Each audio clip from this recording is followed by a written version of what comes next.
সম্মানিত হাজিরিন, আমি আপনাদের খেদমতে পবিত্র কোরআনুল কারীমের অন্যতম সূরা ধারাবাহিকতায় 89 নম্বর সূরা, সূরাটার নামকরণ করা হয়েছে সূরাতুল ফজর। কি নাম? সূরা আল ফজর। 89 নম্বর সূরা। আল্লাহ তাআলা কোরআনুল কারীমের এই সূরার ভিতরে টোটাল 30টা আয়াত আল্লাহ দান করছেন। এই আয়াতের শুরুর দিকে আল্লাহ তাআলা 5টা আয়াতের মাধ্যমে 5টা কসম করছেন। 5টা কসমের পরে আল্লাহ তাআলা 3টা জাতির কথা উল্লেখ করে মানব সভ্যতার জন্য শিক্ষা রাখছেন। এবং এই 5টি কসমের ভিতরে আল্লাহ তাআলা এই জিলহজ মাস যে শুরু হবে, এই জিলহজের প্রথম 10টা দিনের গুরুত্ব এবং ফজিলত সংক্রান্ত বিষয় আল্লাহ তাআলা কোরআনুল কারীমের এই আয়াতগুলোর ভিতরে মানব সভ্যতার জন্য নির্দেশনা দিয়েছেন, কি করণীয় কি বর্জনীয় আমাদের জন্য। আল্লাহ তাআলা এই কথাগুলোই কোরআনুল কারীমের এই সূরার ভিতর উল্লেখ করছে। আমরা আজকে জুমা পূর্ব সংক্ষিপ্ত সময় জিলহজ মাসের 10 দিনের গুরুত্ব সংক্রান্ত কিছু কথা বলবো এবং শুনবো। আল্লাহ তাআলা এমন কিছু কথা বলার তৌফিক দান করুক, যে কথা বললে, যে কথা শুনলে আপনার আমার উভয়ের আখিরাতমুখী জিন্দেগি কল্যাণময় হয়, এমন কথা বলা শোনার মতন তৌফিক দান করুক। সকলে বলেন আল্লাহুম্মা আমিন। সম্মানিত হাজিরিন, আল্লাহ রাব্বুল আলামিন এই সূরাটা দুনিয়াতে কেন নাজিল করলেন, এর কারণ হচ্ছে যে আল্লাহ তাআলা অহংকারী কুরাইশ জাতিকে শিক্ষা দেওয়ার জন্য, বা তাদের সামনে আল্লাহ তাআলা উপস্থাপন করছেন যে কুরাইশ জাতি তারা যেন পূর্বেকার এই ধ্বংসাত্মক মনোভাব থেকে, বা তাদের যে হিংসাত্মক মনোভাব, তাদের যে অহংকারের জায়গাগুলো আছে, এই জায়গা থেকে তারা বের হয়ে এসে তারা শিক্ষা নিতে পারে। আল্লাহ এজন্য কোরআনুল কারীমে এই 5টা কসমের পরে 3টা জাতির কথা উল্লেখ করছেন। এবং এই 5টি কসমের ভিতর আল্লাহ তাআলা জিলহজের এই 10 দিনের গুরুত্ব সংক্রান্ত কথা বলেছেন। আল্লাহ রাব্বুল আলামিনের পক্ষ থেকে নবী করিম সাল্লাল্লাহু আলাইহি ওয়াসাল্লামের থেকে জেনে হযরতে জাবের রাদিয়াল্লাহু তাআলা আনহু তিনি হাদিস বর্ণনা করেন। তিনি বলেন যে আল্লাহ নবী সাল্লাল্লাহু আলাইহি ওয়াসাল্লামের কাছে এই সূরা ফজর, এই সূরাটা এত বেশি প্রিয় ছিল, নবীজি আমাকে দৈনিক ফজরের নামাজে এই সূরাটা তিলাওয়াত করার ব্যাপারে উৎসাহ দিয়েছেন। সুবহানাল্লাহ পড়ে। তার মানে এটা একটা দামি সূরা। আল্লাহ তাআলা কয়েকটা পার্টে কথা বলছেন। আজকে আমরা শুরুর 8টা 10টা আয়াতকে সামনে রেখে কিছু কথা শুনবো ইনশাআল্লাহ। 5টি কসম করে আল্লাহ 3টা জাতির যে পরিণতির কথা বলছেন। আল্লাহ রাব্বুল আলামিন সর্বপ্রথম যে কসমটা বলছেন, আল্লাহ বলছেন আল ফজর, প্রভাতের কসম, ফজরের কসম। কিসের কসম ভাই? ফজর, ফজর নামাজের কসম। আল্লাহ রাব্বুল আলামিন এই আয়াতের এই ব্যাখ্যায় মুফাসসিরিনে কিরাম 3টা মতামত দিয়েছেন। কয়টা মতামত? 3টা। 1 নম্বর ব্যাখ্যা তিনি করছেন যে দুনিয়াতে যতদিন পর্যন্ত, পূর্বে থেকে শুরু করে এখন পর্যন্ত, অনাগত ভবিষ্যতে কিয়ামত পর্যন্ত যতগুলো ফজরের দিবস আসবে, এই প্রত্যেকটা ফজরের কসম আল্লাহ রাব্বুল আলামিন এই আয়াতের মাধ্যমে করছেন। এটা 1 নম্বর ব্যাখ্যা। 2 নম্বর ব্যাখ্যা বলছেন যে সুপ্রভাতের কসম। ফজর যখন আসে পুরো মানব সভ্যতাকে একটা মেসেজ দিয়েই আসে দুনিয়াতে। 3 নম্বর ব্যাখ্যা মুফাসসিররা করছেন এটা একটা বিপ্লবের নাম। কেমন বিপ্লব? যে পুরা রাতটা একটা অন্ধকার আচ্ছন্ন দুনিয়াটাকে বিপ্লব ঘটায় কিসের মাধ্যমে? সূর্যের আগমন রেখা দিয়া পুরা পৃথিবীটাকে আল্লাহ তাআলা একটা বিপ্লবের মাধ্যমে, বিপ্লব সাধনের মাধ্যমে পুরা অন্ধকার জাতিটাকে আল্লাহ তাআলা আলোর রশ্মি দিয়ে পৃথিবীটাকে আলোকিত করে দেন। সুবহানাল্লাহ পড়েন। এই 3টা কসমের ব্যাখ্যা, আল ফজরের ব্যাখ্যা করছেন মুফাসসিরিনে কিরাম। 1 নম্বর আল্লাহ বলছেন কার কসম? ফজরের কসম, আল ফজর, সুপ্রভাতের কসম। 2 নম্বর আল্লাহ রাব্বুল আলামিন বলছেন ওয়ালায়ালিন আশর, 10 দিবসের কসম। কয়দিন? 10 দিনের কসম। কোন 10 দিন? এর ব্যাখ্যা করতে গিয়ে মুফাসসিরিনে কিরাম আব্দুল্লাহ ইবনে জাবেরের হাদিসের থেকে বর্ণনা করেন। আব্দুল্লাহ ইবনে জাবের রাদিয়াল্লাহু তাআলা আনহু তিনি বলেন যে এই 10 দিন হলো 9 জিলহজ এবং 10 জিলহজ পর্যন্ত যে 10টা দিন আছে, জিলহজের প্রথম 10 দিনের কথা আল্লাহ রাব্বুল আলামিন এই আয়াতের ভিতরে বলছেন। এরপর আল্লাহ বলেন ওয়াশ-শাফঈ ওয়াল ওয়াতর, ওয়াশ-শাফঈ ওয়াল মিতর, আল্লাহ বলছে শোনো, জোর এবং বিজোরের কসম, জোর এবং বিজোরের কসম। এর ব্যাখ্যা মুফাসসিররা করছেন। এর ভিতরে তাফসীরে কাবীরের ভিতরে ইমাম ফখরুদ্দীন রাজি রাহমাতুল্লাহি আলাইহি তিনি বলেন যে ওয়াশ-শাফঈ ওয়াল ওয়াতর দ্বারা অর্থ হচ্ছে স্বামী স্ত্রী সহকারে পৃথিবীতে যা কিছু আল্লাহ সৃজন করেছেন প্রত্যেকটা জিনিসকে আলাদা মেরুতে রূপান্তরিত করছেন এবং প্রত্যেকটার জোর এবং বিজোর দিয়ে আল্লাহ তাআলা সৃষ্টি করেছেন। সুবহানাল্লাহ বলেন। পুরুষের বিপরীত নারী আছে, আলোর বিপরীত অন্ধকার আছে, ভালোর বিপরীত মন্দ আছে না নাই? প্রত্যেকটার জোর বেজোর আল্লাহ বানাইছেন। ওয়াশ-শাফঈ দ্বারা অর্থ হলো এইটা। আর ওয়াল বিত, বিতের নামাজ, বিতের নামাজ জোর না বেজোর? কথা কয় না, জোর না বেজোর? বেজোর। ওয়াল বিত এর ব্যাখ্যা করতে গিয়ে মুফাসসিরিনে কিরাম বলছে শোনো, এই বিতের দ্বারা উদ্দেশ্য হচ্ছে আমাদের রব এমন এক সত্তা যার শুধু বেজোরই আছে, যার কোনো জোর নাই। সুবহানাল্লাহ, জোরে আওয়াজ করে। যার কোনো কি নাই, জোর হতে পারে না। তাহলে ওয়াশ-শাফঈ ওয়াল বিত এই শব্দ দুইটা দ্বারা আল্লাহ তাআলা জোর এবং বেজোরের কসম করছেন। তারপর আল্লাহ রাব্বুল আলামিন কি বলছেন? ওয়াল লাইলি ইযা ইয়াসর, আল্লাহ বলছে শোনো, রাত অস্তমিত হওয়ার শপথ। রাত কি হয়? অস্তমিত। রাত শেষ হয় না ভাই? এটার ব্যাখ্যা করতে গিয়ে মুফাসসিরিনে কিরাম বলছেন, বিশেষ করে তাফসীরে তাবারীর ভিতর আসছে যে এই যে রাত তার নির্দিষ্ট গতিতে প্রত্যেক দিন একটা নিয়মতান্ত্রিক ভাবে একদিনও রাতটা লম্বা হয়ে যাচ্ছে না, রাতটা ছোট হয়ে যাচ্ছে না, তার টাইম অনুযায়ী প্রত্যেক দিন সূর্য উদিত হচ্ছে আবার চলে যাচ্ছে, অন্ধকারে ঢেকে দিচ্ছে পৃথিবীটাকে। এই যে সুশৃঙ্খল ভাবে একটা শৃঙ্খলার ভিতর দিয়ে একটা মানব সভ্যতাকে যিনি টিকায় রাখছেন, রাতের মাধ্যমে যিনি টিকায় রাখছেন, তিনি কে? আল্লাহ তাআলা। তার ব্যাপারে ভাবার জন্য মানুষের সামনে এই রাতটাকে আল্লাহ তাআলা দান করছেন। এই দামি রাতের শপথ আল্লাহ বলেন ওয়াল লাইলি ইযা ইয়াসর, ওই রাতের শপথ যে রাতটা অস্তমিত হয়। সুবহানাল্লাহি ওয়া বিহামদিহি।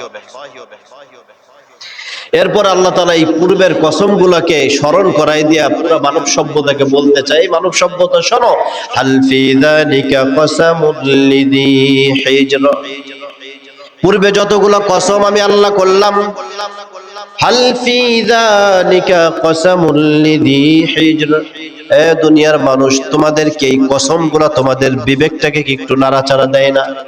তোমাদের কি মনে হয় না যে এই কসমগুলো নিয়ে ভাবা দরকার? তোমার একটু পরিবর্তনের প্রয়োজন, তোমার কেমনটা মনে হয় না? আল্লাহ তাআলা দামি দামি কসমগুলো কেন করলেন? কসম ছাড়া বললেও তো আল্লাহর কথাগুলো দামি, ঠিক কিনা জোরে কোন? কিন্তু আল্লাহ কেন বললেন? আমরা ইব্রাহিম আলাইহিস সালামের সন্তান, পয়গম্বর ইব্রাহিম আলাইহিস সালাম আল্লাহ তাআলার সঙ্গে বিভিন্নভাবে কথোপকথন হলো, লম্বা ঘটনা। এই ইব্রাহিম আলাইহিস সালাম তার অন্তরের প্রশান্তির জন্য আল্লাহর কাছে বললেন তাতমাইন্নুল কুলুব, আমার অন্তরের প্রশান্তির জন্য আপনি এই এই জিনিসগুলো দেখান। লম্বা ঘটনা সূরা বাকারার ভিতর আল্লাহ আনছেন যে চারটা পাখিকে মারলেন, মারার পর আল্লাহ কইলো যে ইব্রাহিম তুমি এইগুলোর গুতায়া গুতায়া এগুলোর ছাতু বানায় ফেলো, এরপরে বাতাস যে দিক থেকে আসে ওই জায়গায় আপনি ধরো, ধরার পরে পাউডার গুলো যেন সব জায়গায় এই বিচ্ছিন্ন হয়ে যায়, এরপরে তুমি তোমার রবের নাম নিয়ে ডাক দাও, দেখবা সব পাখিগুলো আবার জীবিত হয়ে চলে আসবে। ইব্রাহিম আলাইহিস সালাম বলে যে আমি তো জানি যে তুমি পারো, কিন্তু তারপরে তাতমাইন্নুল কুলুব, আমার অন্তর বলে যে একটু যদি প্রশান্তি হতো, দেখতে পারলে ভালো লাগতো। আল্লাহ কয় যে তোমার দেখাইতে যখন হবে তাহলে তুমি এটা করো। আল্লাহ তাআলা দেখাইছেন। তো ওই ইব্রাহিম আলাইহিস সালামের সন্তান তো আমরাই নাকি ভাই? সন্দেহ আসেনি?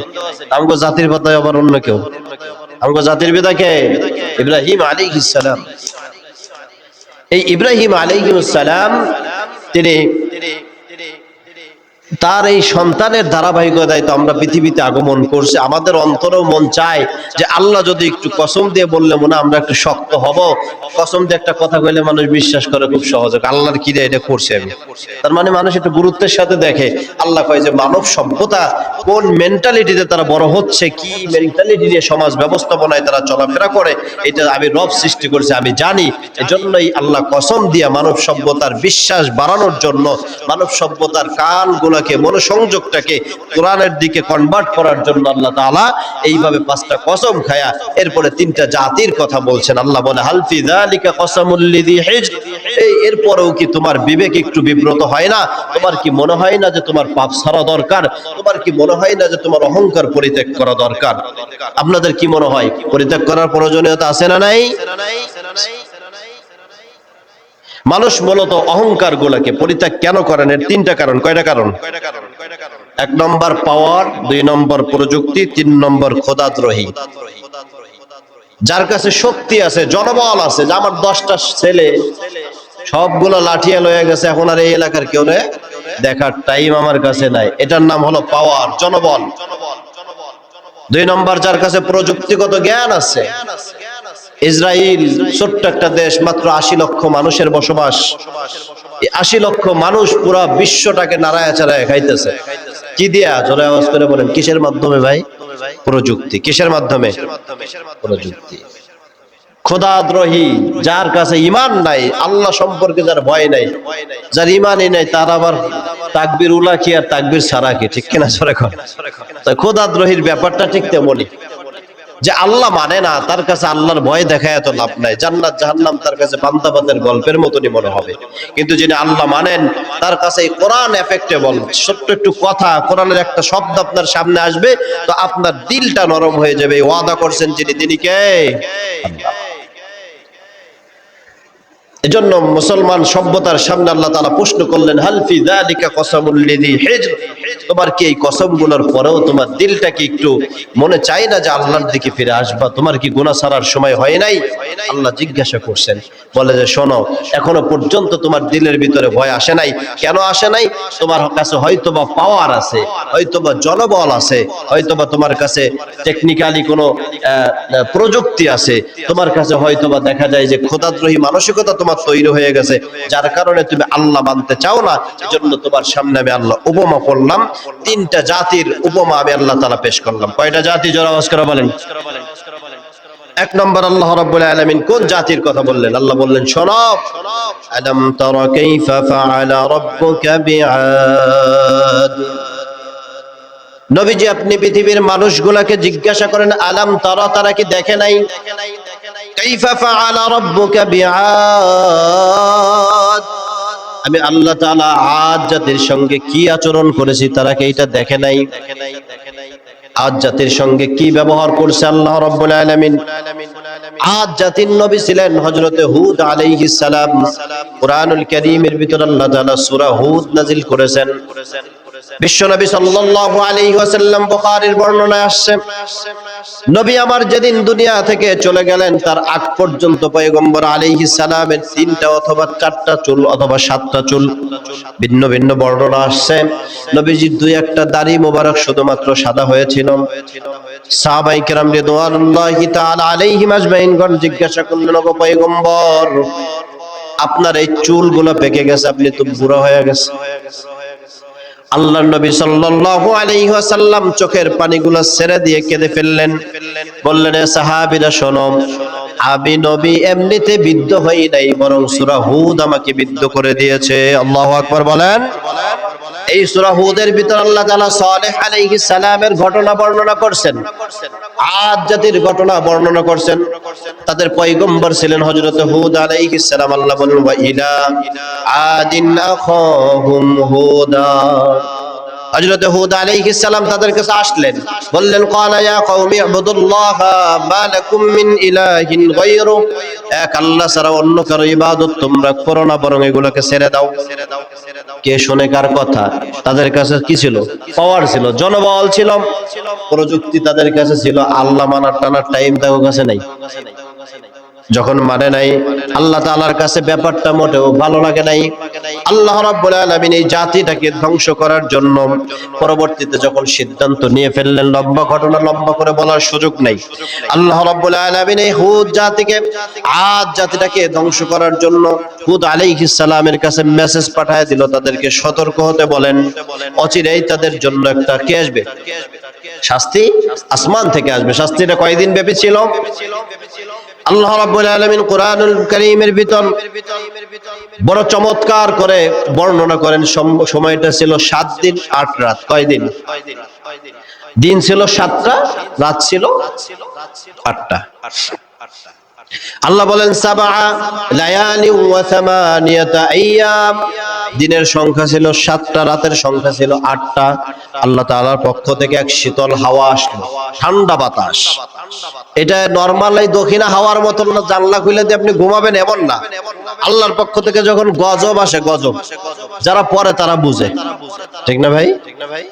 মুসিবত যার উপরে পড়ে সে বুঝে, ব্যথা যার আছে যার নাই সে বুঝবে না ব্যথার জিনিস কি। আল্লাহ তাআলা গজব পাঠাইছেন, বাতাস, বাতাসের গজব। কেমন গজব? বলে যে জমিন থেকে মানুষগুলোর এই বাতাস দিয়া উড়ায় আল্লাহ তাআলা 7 দিন 8 রাত এই আসমানে শুধু উড়াইছে, এগুলোর জমিন আর ফেলায় নাই। একটার সাথে আর একটা বাড়ি লেগে গেলে, এই যে মারাই ফলে দেখছেন না, ধান যখন দেয়, দেওয়ার পরে খড়কুটাগুলো যখন বের হয়, এগুলো কেমনে বের হয়? সব একভাবে বের হয় না, একটার সাথে আর একটা জড়ায় বের হয়, জড়ায় জড়ায় বের হয়। আল্লাহ কয় যে এইভাবেই খড়কুটার মতন এই মানুষগুলোকে আমি আসমান দিয়ে শুধু 7 দিন 8 রাত পর্যন্ত ঘুরাইছি, একটা আর একটার সাথে বাড়ি দিছি, বাড়ি এমনি পিডেন লাগাইতে লাগাইতে সবগুলোর একেবারে দুনিয়ায় পাঠাইছে। কখন? 7 দিন 8 রাত পরে ধ্বংস কইরা এই জাতিটার আমি দুনিয়ায় পাঠাই দিছি। নাউজুবিল্লাহ, জোরে আওয়াজ করে বলে। শুধু জীবিত ছিল কারা? হযরত হুদ আলাইহিস সালামের উপরে যে জাতির অল্প কিছু মানুষ তারা ঈমান এনেছিল, আল্লাহ তাআলা তাদেরকে হেফাজত করেছিল স্পেশালি, তাছাড়া কেউ আর বেঁচে ছিল না। এটা একটা জাতি, কিন্তু তাদের কি ছিল? প্রযুক্তি ছিল, পাওয়ার ছিল, শক্তি ছিল। আল্লাহ কয় ওই জাতিটারও আমি আল্লাহ তাআলা বাতাস দিয়ে ধ্বংস করে ফেলাইছি। তাহলে তুমি যদি পাওয়ারের বশবর্তী হইয়া আল্লাহ থেকে দূরে থাকতে চাও, তুমি শিক্ষা নাও, ওরকম পাওয়ারওয়ালা তুমি এখনো পর্যন্ত হতে পারো না। এর পরেরটা আল্লাহ তাআলা আরো বড় জাতির কথা বলছে, যে জাতি সম্পর্কে আল্লাহ বলছে, শোনো, ইরম যাতিল ইমাদ, ইরাম জাতির কথা বলছে। ইরাম, এই জাতির নবী ছিলেন হযরতে সালেহ আলাইহিস সালাম। কি নাম? সালেহ আলাইহিস সালাম। আল্লাহ কোরআনে বিশদ বর্ণনা করেছেন যে সালেহ আলাইহিস সালাম যখন তার কওমের কাছে আসলেন, এসে বলল এক আল্লাহর ইবাদত করো, ভিন্ন ভিন্ন ভাবে তাদেরকে বলল শিরক করো না, নবীকে মেনে নাও। এভাবে যখন তাকে দাওয়াত দিচ্ছে, ওরা কয় কি এর কার আল্লাহ মাল্লাহ মানবে, এটা দিয়ে কাম নাই, আমরা এমনিই ভালো আছি। তো মানে না। এক পর্যায়ে বলতেছে, শোনো, তবে তোমরা মানতে পারি, ওই যে পাহাড় দেখছো, পাহাড়েতে যদি একটা উট বের হয় তাহলে আমরা মানুম, নাহলে মানুম না। আল্লাহ তাআলা কুদরতি ভাবে হযরত সালেহ আলাইহিস সালামের ইশারার মাধ্যমে পাহাড় থেকে একটা স্পেশাল উটনি বের করে দিল। সুবহানাল্লাহ পড়েন। কোরআনে আছে, বানানো ঘটনা আমি বলছি না। হাদিহি নাকাতুল্লাহ লাকুম, আল্লাহ তাআলা বলছেন একটা উট এই জায়গা থেকে বের হয়ে আসবে। কিন্তু এটার একটা খাওয়ার একটা পদ্ধতি ছিল, সপ্তাহে একদিন খাইতো। কয়দিন? একদিন খাইতো, এবং যে কূপের পানি খাইতো ওই পুরো কূপের পানি এই উট একা খাইয়ে ফেলতো, অন্য কেউ আর খাওয়ার সুযোগ থাকতো না। এতটা বিশদভাবে আল্লাহ বর্ণনা করছে। তো ওই মানুষগুলোর সাথে কথা হলো, শোনো, এই উটটা আল্লাহর পক্ষ থেকে পাঠাইছে ভাই, তোমরা যদি ইবাদত নাও করো, আল্লাহ যদি নাও মানো, উটটার কোনো ক্ষতি কইরো না, এটা ছাইড়া দাও। ওরা কয় কি এর সারা সারে, আমরা পানি পাই না একদিন, এই গ্যাঞ্জাম না করে সারান যাবো না। ওরা উটটারে কি করছে? অবশেষে হত্যা করে ফেললো। নাউজুবিল্লাহ, হত্যা করে ফেলছে। এরপরে সালেহ আলাইহিস সালামকে মেসেজ দিল আল্লাহ, শোনো নবী, তুমি তাদেরকে জানাও, যেহেতু আমার পক্ষ থেকে পাঠানো নিদর্শনকে ধ্বংস করে ফেলছে, ওদের সময় দিলাম 3 দিন। কয়দিন? 3 দিন পরে আমি আযাব পাঠাবো, যদি এর ভিতরে তওবা করে করলো, না করলে ধ্বংস। কইছে এটারও কয় কি দূর, ওরকম কথা তো কতদিন ধরে শুনতেছি। ওয়ায়াকুলুনা মাতা হাযাল ওয়াদ ইন কুনতুম সাদিকিন, আরে এই কথা তো কতদিন ধরে শুনি, এগুলোর ভ্যালু নাই। সালেহ আলাইহিস সালাম তিনি নিরাপদ আশ্রয়ে চলে গেলেন। আল্লাহ রাব্বুল আলামিন তাদেরকে ধ্বংস করলো কিভাবে? ভূমিকম্প দিল। এরপর আল্লাহ তাআলা বিকট আওয়াজ দিল, আওয়াজে সব গেছে বয়রা হয়ে, বধির হয়ে গেছে, একজনের কানের পাওয়ার নাই। এরপরে ভূমিকম্প দিছে, আসমান থেকে আল্লাহ তাআলা গরম বৃষ্টি, গরম পানির বৃষ্টি দিয়া পুরো জাতিটারে ধ্বংস করে দিয়েছে। নাউজুবিল্লাহি। এই ইরাম জাতির কথা আমি বলতেছিলাম, কোরআনের ভিতর আসছে ইরাম যাতিল ইমাদ। এই ইমাদ এত বড় বড় অট্টালিকা তারা তৈরি করতো। এই দুনিয়ার সবথেকে বড় অট্টালিকার নাম হলো বুর্জ খলিফা। কি নাম? দুবাই অবস্থিত, তাই না? এই বুর্জ খলিফার থেকে বড় বিল্ডিং নাই। বিজ্ঞান বলছে এর থেকে বড় বিল্ডিং যদি করতে যায় তো জমিন এইটার ভর নেওয়ার মতন ক্ষমতা রাখে না, বরং এটা ধসে যাবে। এজন্য এর থেকে বড় কোনো ব্যাপারের সিদ্ধান্ত কেউ নিচ্ছে না। কিন্তু ইরাম জাতির থেকে বড় প্রযুক্তি ছাড়াই তারা কি করত, বড় বড় পাহাড়গুলা আল্লাহ তাআলা কোরআনে কি চমৎকার বর্ণনা করেন, ফিরআউনা দিল আওতাদ। আল্লাহ বলছে ওয়াল জিবাল আওতাদা, তুমি যে পাহাড়গুলো দেখো এই পাহাড়গুলা আল্লাহ তাআলা দুনিয়াতে খুঁটি বানায় দিয়েছে। খুঁটি সহজে বুঝবেন, যাদের বাড়ি খুঁটি আছে, খাম আছে কাঠের, এর ভিতরে প্যারাক মারতে হয় না ভাই? প্যারাক মারে তো নাকি? তো প্যারাক মারলে যখন পিটায় হাতুড়ি দিয়া, প্যারাকের ভিতরে বেশি থাকে না বাইরে বেশি থাকে? বুঝে শুনে জবাব দেন। বাহিরে বেশি থাকে না ওই খামের ভিতরে বেশি থাকে? ভিতরে বেশি থাকে। আল্লাহ বলে শোনো, ওয়াল জিবাল আওতাদা, এই পাহাড়গুলোর আমি আল্লাহ তাআলা প্যারাক বানায়া দিয়েছি। এর দ্বারা আল্লাহ প্রমাণ করতে চায়, তুমি ওই যে পাহাড়ের দিকে তাকাও, এভারেস্টের চূড়ায় 18,000 ফিট উপরে মানুষ যায়, এইটা নিয়ে তুমি আশ্চর্য হইলে তো উপরের অংশ তুমি দেখো, আমি রবের থেকে বেশি অংশ জমিনের ভিতরে প্যারাক বানায় রেখে দিই। সুবহানাল্লাহ। আল্লাহ বলে শোনো, ইরাম জাতিটা এত শক্তিশালী ছিল, এই প্যারাক গুলা যেটারে প্যারাক বানায় রাখছি, এই পাহাড় গুলারে এই সামুদ জাতি এরা কি করতো, নিজের হাত দিয়ে এমনি ধরতো, পাহাড় ধইরা দুই হাত দিয়ে এমনি টান দিয়ে ছিঁড়ে ফেলাইতো, এরপরে নিজের মতন কইরা কইরা বিল্ডিং বানায় ফেলছে। সুবহানাল্লাহ জোরে আওয়াজ করে বলেন। আর আপনি এখন একটা বিল্ডিং করবেন, আপনার আগে সয়েল টেস্ট করার জন্য ইঞ্জিনিয়ারের প্রয়োজন, মাটি ঠিক আছে কিনা আপনার দেখতে হবে, এরপরে লিংটন টানো, বিম কলাম করো, নাহলে বিল্ডিং দাঁড়াইবো না। ঠিক কিনা জোরে কোন? এই গত একদিন আগের ঘটনা, মিরপুরে আকবর কমপ্লেক্সের পুরো বিল্ডিং এর ছাদ ধরে ধসে পড়ে গেছে, মাটি ঠিক নাই, ইঞ্জিনিয়ার ব্যর্থ এখানে। এটা তারপরে কত সিস্টেমে, আগে তো মাথায় কইরা কইরা এইভাবে আপনার সিমেন্ট খোয়া এগুলো মিল জিল কইরা কতদিন সময় লাগতো, এখন ডিজিটাল যুগে এসে একটু সহজ হয়েছে, খালি ভিতরে দাও আর এটারে কি করে খালি ফার্টিলাইজ করো আর ওই জায়গায় যায় যায় পড়তেছে, সুন্দর করে ছাদ হয়ে যাইতেছে, তাই না? এই সিস্টেমটা তো আগে ছিল না, আজ থেকে 10 বছর আগে এই সিস্টেমটা ছিল না। এটা নতুন করে যখন আবির্ভাব হয়েছে এখন কিছুটা সহজ হয়েছে। বলে এইটা তো তোমরা প্রযুক্তিগত ভাবে 2025-26 এইটা বুঝছো, আর ইরাম জাতি তোমাদের থেকে হাজার হাজার বছর পূর্বে পৃথিবীতে এসেছিল, তারা পাহাড়টাকে এইভাবে হাত দিয়ে চিরে চিরে সুন্দর করে করে তারা স্থাপনা তৈরি করছে। এত বড় একটা জাতিকে আমি আল্লাহ তাআলা ধ্বংস করে দিতে সক্ষম। সুতরাং তুমি কোন পাওয়ার আর কোন প্রযুক্তির জন্য রবের বিরুদ্ধে চলো, তুমি একটু ভাবো। তোমাকে ভাবার জন্য আল্লাহ তাআলা এই মেসেজটা দিয়েছে। সুবহানাল্লাহ জোরে আওয়াজ করে বলেন। আপনি আমি এখনো পর্যন্ত এই জাতির সমপরিমাণ শক্তিশালী হয়েছি নি? কথা কন হয়েছি? একটা পাহাড় ধ্বংস করতে হলে আপনার কি মারা লাগবে, কেমন অস্ত্র মারা লাগবে, পিঠে পিঠে আতর দিয়ে যদি পুরো গ্রামের মানুষ মিলে এক পাহাড় ভেঙে ফেলাও, জিভ বেড়ে যাবো। ঠিক কিনা জোরে কন? তো এই পাহাড় তারা হাত দিয়ে টেনে ছিঁড়ে ফেলতো, এতটা শক্তিশালী জাতি ছিল। আল্লাহ বলে শোনো, এই জাতিটাকেও আমি রব ধ্বংস করে দিচ্ছি। এরপর আল্লাহ আর একটা জাতির কথা বলছে, এটা সবাই জানি, ওয়া ফিরআউনা দিল আওতাদ, প্যারাকওয়ালা ফিরআউন। আরে প্যারাকওয়ালা কেন বলা হতো? প্যারাক মারতো, প্যারাক দিয়ে শাস্তি দিত, এইভাবে মানুষরে কাঠের সাথে লাগায় হাতের ভিতরে প্যারাক মাইরা দিয়ে টান টান করে থুয়ে দিত।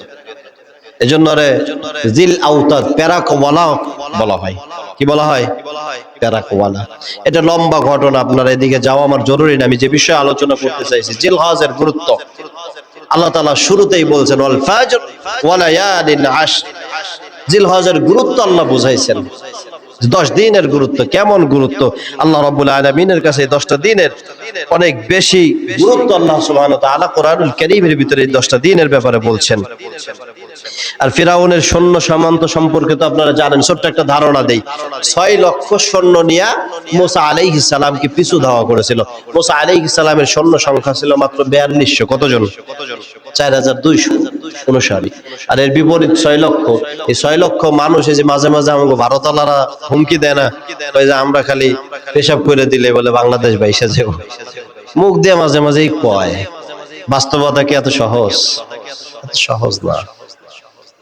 যে জাতি জীবন দিতে জানে, মুসলমানের ইতিহাস আপনারা দেখেন, মুসলমান কোনদিন সংখ্যায় বেশি ছিল।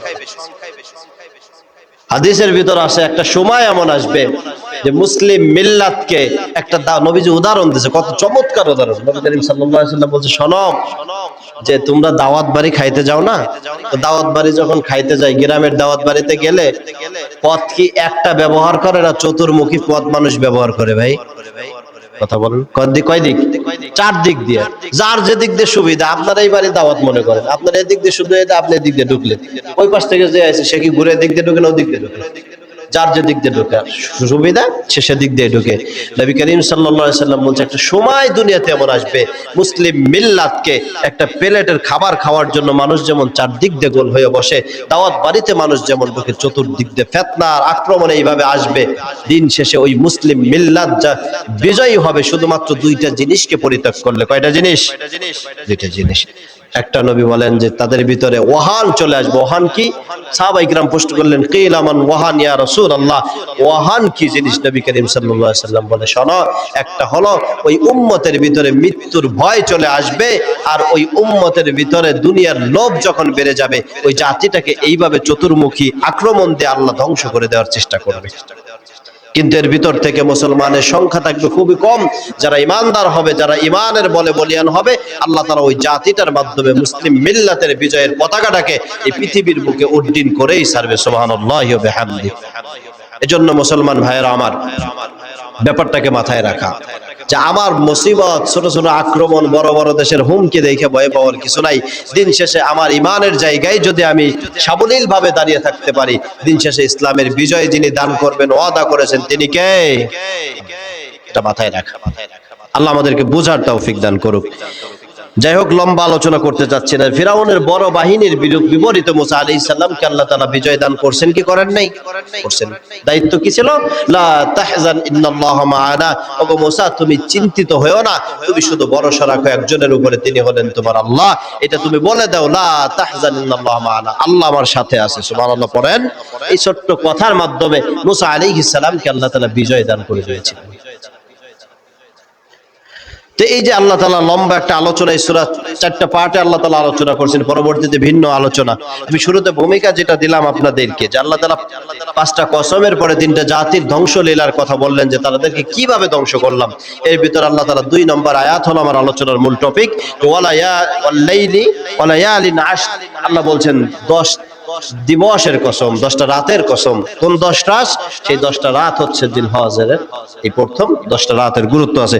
আল্লাহ নবী সাল্লাল্লাহু আলাইহি সাল্লাম ইবনে আব্বাসের থেকে হাদিস বর্ণনা করেন। ইবনে আব্বাস বলেন, মা মিন আইয়ামিল আমালুস সালিহু ফিহা আহাব্বু ইলাল্লাহি মিন হাযিহিল আইয়াম, যে আল্লাহ তাআলার কাছে এই যে 10টা দিন, এই 10টা দিনের আমল এত বেশি প্রিয়। বলে কত প্রিয়?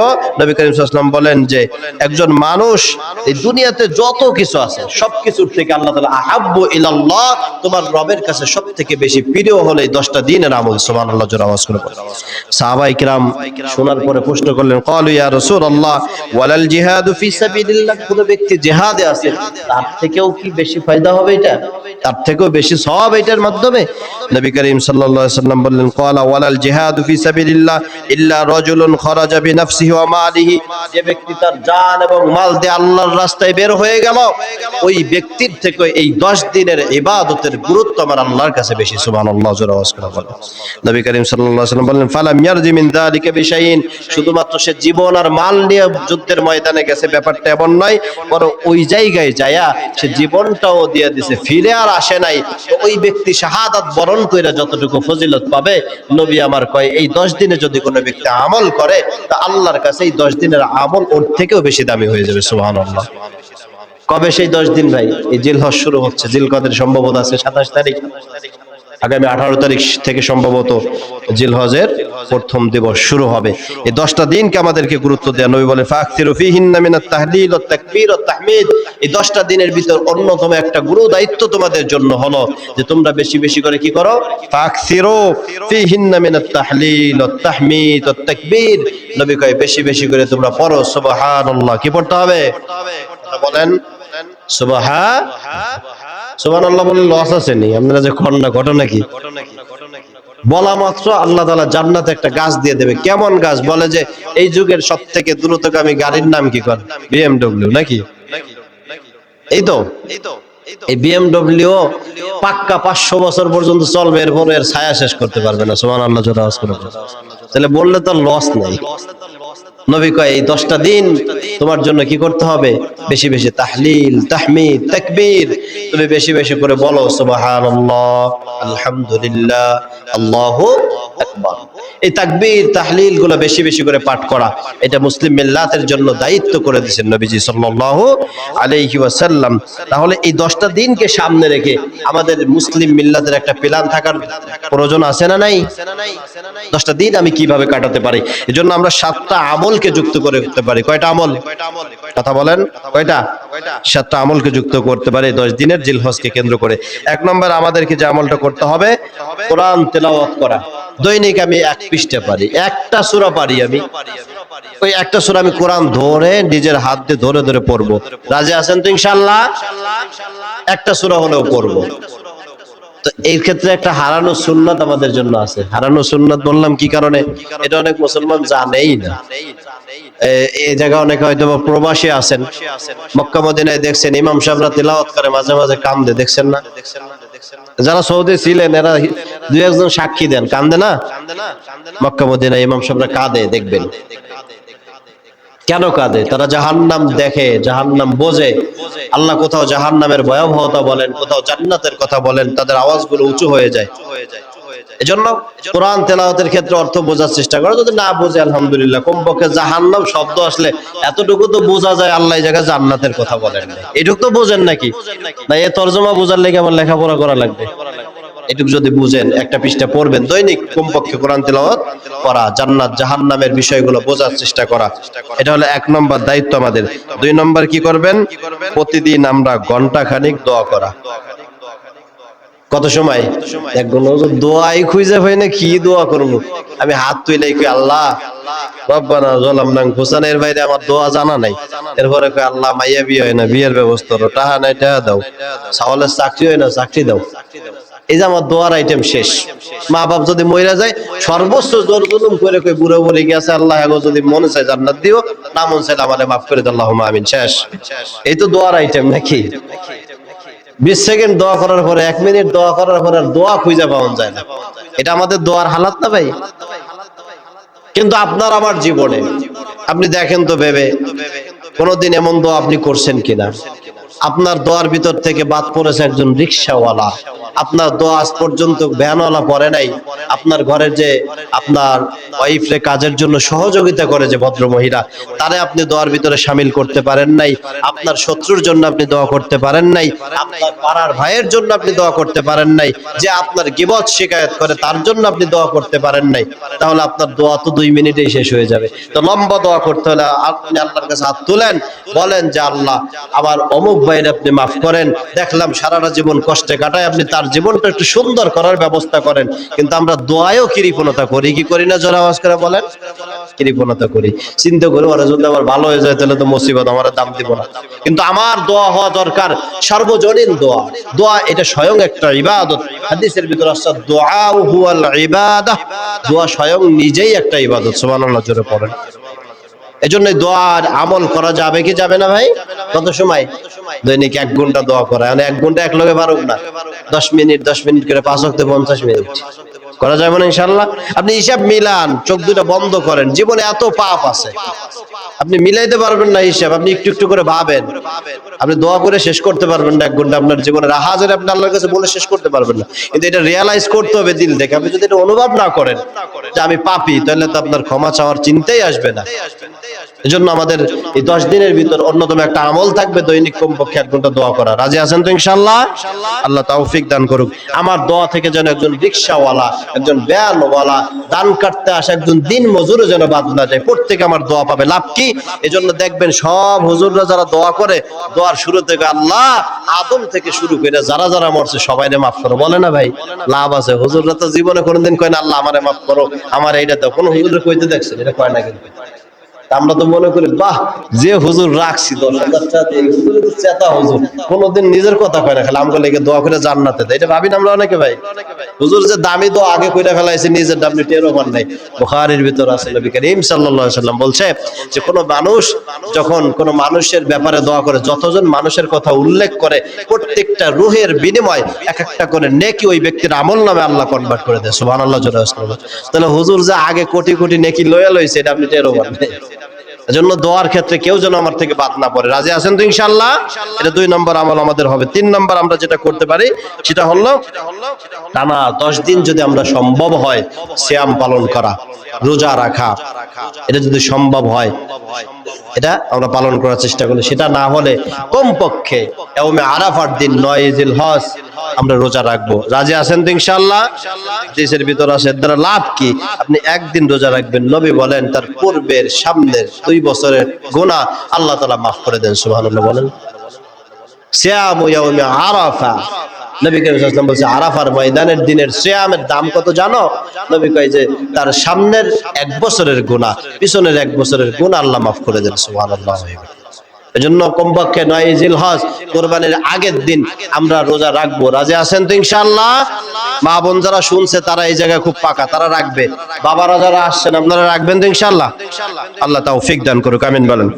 4 নম্বর আমরা যেটা করতে পারি, কিয়ামুল লাইল, রাতের একটু একটু করে নামাজ আল্লাহর জন্য দেওয়া। যে আমি সারা বছর পড়তে পারি আর না পারি, 10টা দিন ইনশাআল্লাহ রাতের বেলায় ফজরের একটু আগে ওইটা 2 রাকাত পারি, 4 রাকাত পারি, নামাজ আমি আল্লাহর জন্য পড়ব। কিয়ামুল লাইল, কিছু আমল আমার জীবনে যুক্ত হওয়া। এই প্রত্যেকটা আমল, ওই যে শুরুতে বলছি, আল্লাহর নবী বলছেন যে ময়দানে জিহাদ করে যে শহীদ হয়ে গেল, তার থেকে এই 10 দিনের আমল আল্লাহর কাছে বেশি দামি। সুবহানাল্লাহ। এজন্য করা যাবে না ইনশাআল্লাহ ভাই? রাতের বেলা একটু তাহাজ্জুদের নামাজ আমরা পড়বো, 2 রাকাত, 4 রাকাত, 6 রাকাত, যা পারি একটু একটু করে আমল আমরা দৈনিক করবো ইনশাআল্লাহ। আল্লাহ তৌফিক দান করুক। 5 নম্বর যেটা করব, তাওবা করা। তাওবা করা মানে কি? ফিরে আসা, একবারে ফিরে আসা। আপনার টোটালি ফিরে আসতে হবে, আর করব না, সারছি তো সারছের জীবনে ধরবো না, এটার নাম তাওবা করা। ছোট্ট একটা উদাহরণ দিই, কত বাজে, সময় হয়ে গেছে মনে হয় নাকি? ছোট্ট একটা উদাহরণ দিই। ইস্তেগফার আর তাওবার পার্থক্য হচ্ছে, ইস্তেগফার মানে হলো একজনের সাথে একটু গুতা লাগছে, আপনি বললেন ভাই সরি সরি সরি, সে যদি ন্যূনতম ভদ্রতা জানে সে বলে যে ইটস ওকে, সমস্যা নেই ভাই, জান, বলে না ভাই? তো একজন বান্দা ভুল করে ফেলছে, সাথে সাথে আল্লাহ আস্তাগফিরুল্লাহ, আল্লাহ ভুল হয়ে গেছে, মাফ করে দাও, আল্লাহ এটা সরি হিসেবে নেবে। কিন্তু তাওবা কারে বলে? একজনের সাথে আপনি বেয়াদবি করছেন চরম লেভেলের, মাপ তো চানই না, আরো ভাব নিয়ে বয়ে রয়েছেন গার ফিরে। ওই লোকের কাছে মাপ কি খালি ফোন দিয়ে যদি কয় কাকা আমারে মাফ করে দেন, মাফ করে? মাপ চাইতে হলে এলাকা নিয়ে বসা লাগে, এরপরে যে ঘষা মাজা করা লাগে, এরপরে মাফ করে, ঠিক না? তাওবার সিস্টেম এটা। আপনি ভুল করছেন কিন্তু আপনি আল্লাহর কাছে সরি বলেন নাই, তো আপনার দাগ হয়ে গেছে। দাগ ঘষতে হলে কি করতে হবে? বলে যে তুমি প্রথম যায় হুইল পাউডার দিয়ে ঘষো, যদি না ওঠে তুমি স্পেশালি ব্লিচিং পাউডার মারো, তাও যদি না ওঠে লেবু আইনে ঘষো, তাও না উঠলে হারপিক লাগাও, তারপরে দাগ তোলো। তো তোমার তওবাটা হলো এরকম, গুনাহ যেটা দাগ হয়ে গেছে এটা মুছতে হলে তোমার কমপ্লিটলি তাওবা করে ফিরে আসতে হবে। আমরা পারবো না ইনশাআল্লাহ ভাই? আল্লাহ কবুল করুক, আমিন বলেন। এটা কয় নাম্বার? 5 নাম্বার। 6 নাম্বার, হারাম বর্জন করা। কি করা ভাই? হারাম বর্জন করা। মিথ্যা বলা আমাদের ফ্যাশন, এটা যে হারাম আমরা মনেই করি না, বুঝেন নাই? আমি গত জুমায় বলছিলাম মনে হয়, ইদা হাদ্দাসা কাযাবা, কথা বললেই মিথ্যা বলে, এটা মুনাফিকের আলামত। কথা বললেই কি বলে? মিথ্যা কথা। আমরা মিথ্যা বলাটা ফ্যাশন। রয়েছে মসজিদের কর্নারে দাঁড়ায়, কই জলিফার বাজারের কাছাকাছি, এই তো গেট দিয়ে ঢুকলাম মাত্র। এটা কি সত্য কথা কইছে না মিথ্যা কথা বলছে? কবিরা গুনাহ। এটা বুঝা কোন না বুঝা কোন বলা যাবে না। রাজি আছেন তো ইনশাআল্লাহ? 2 নম্বরে আপনাকে কি করতে হবে? পরনিন্দা থেকে নিজেকে বাঁচাতে হবে, পরনিন্দা থেকে। আমরা এটা খুব মজা পাই, এটা হলো বিট লবণের মতন। কিসের মতন? শশা খাইতে গেলে বিট লবণ লাগে না, আপনার আমল নষ্ট করার জন্য বিট লবণের ভূমিকা পালন করে পরনিন্দা। আরেকজনের নিন্দা করতে খুব মজা আমাদের কাছে, অমুক খারাপ, এই খারাপ, সেটা খারাপ, অমুকের মায়া গেছে, এইটা করছে, সেটা করছে, খুব আনন্দ পাই আমি। আমার হাজারো ভুল রয়েছে, আমি এটার জন্য অনুতপ্ত নয়, বরং পরনিন্দাকে আমরা ত্যাগ করবো। রাজি আছেন তো ইনশাআল্লাহ? এরপরে আমাকে যেটা করতে হবে, গালাগালি আমরা করিনি। চাচারা বিশেষ করে ভাতিজাগো যে আইটেমের গালি দেয়, তাতে অনেক সময় ভাতিজার মাহের বউ হয়ে যায়। ভুল বললাম না সঠিক বললাম? কথা কয় না? এগুলো আমরা কিন্তু গালি মনে করি না, ফ্যাশনেবল বানায় নিছি, সহজ জিনিস নরমাল বানায় ফেলি, কিন্তু আপনি গালিগালি করতে পারবেন না। মুসলমানের জবানের কথাগুলোকে আল্লাহ তাআলা কিয়ামতের ময়দানে ওজন দিবেন, এজন্য হেফাজত করা। রাজি আছেন ইনশাআল্লাহ? এরপরে বিশ্বাসঘাতকতা, অহংকার, বিদ্বেষ এগুলো মুক্ত থাকা। আল্লাহ আমাদেরকে তৌফিক দান করুন। সব শেষ, আল্লাহর জিকির দিয়ে আমাদের জবানটাকে চালু রাখে কয়টা দিন কমপক্ষে আমরা চেষ্টা করব। রাজি আছেন তো ইনশাআল্লাহ? তাহলে কয়টা আমলের কথা বলছি ভাই? 7টা আমল আমরা যুক্ত করব এই জিলহজ কেন্দ্র করে। আল্লাহ তাআলা আমাদেরকে, কুরবানিটা সামনে আসতেছে ইনশাআল্লাহ, যদি আল্লাহ বাঁচায় রাখে আগামী জুমায় যদি আসতে পারি ইনশাআল্লাহ, কুরবানি সংক্রান্ত মাসলা মাসাইল সংক্রান্ত আলোচনা হবে।